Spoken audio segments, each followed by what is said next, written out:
what a great guy to work with, and what a towering giant in the political landscape, with a devastating sense of humour as well, which he put to very, very good use in jolling Parliament along and of bringing people together. My recollection, obviously, of him was with our time together as opposite the benches as the government chief whip and the opposition chief whip, and the incredible working relationship that we developed over that period, where we were always able to try and get things done. And that's what I admire about Jackson incredibly in my time with him, was his ability to reach across the aisle and try and find compromises.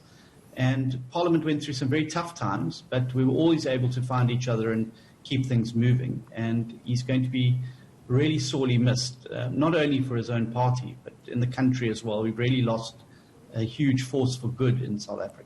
Yeah, of course, it's a huge loss for the ANC and politics as a whole in our country. So what do you want South Africans to remember about Jackson Mthembu, the man behind the scenes, the man who pushed for so many things to happen in this country, who even went against his own party's leader at one stage? Absolutely. And one day when the history is written of those 2 to 3 weeks before that final motion of no confidence in the House that pushed out President Jacob Zuma and forced his hand to resign, Jackson was playing an incredible behind-the-scenes role about keeping Parliament on track and making sure that Parliament did the right thing.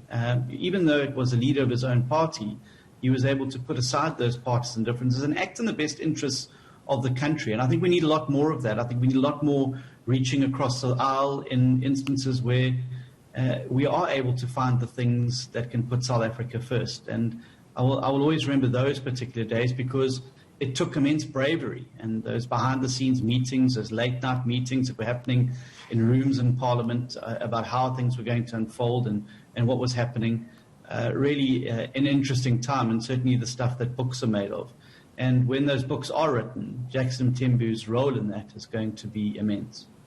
All right, thank you so much for your time. John Steenhuisen, the leader of the Democratic Alliance.